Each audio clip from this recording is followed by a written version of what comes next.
গো, আমার প্রচুর মাথা ব্যথা, পেট ব্যথা, সুজান, অনেক পেট ব্যথা, মাথা ব্যথা আমার প্রচুর। ইচ্ছে করে যাও।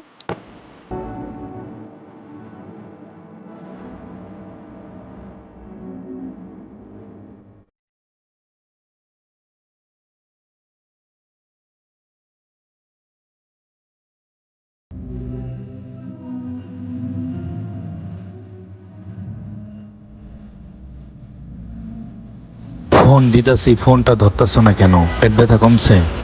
পেট ব্যথা কমছে তো, শুয়ে রয়েছে, এই কারণে ফোনটা ধরতে পারিনি। খাওয়া দাওয়া করো নাই? না, এখনো করি নাই। খাওয়া দাওয়া করে কল দিও। হুম।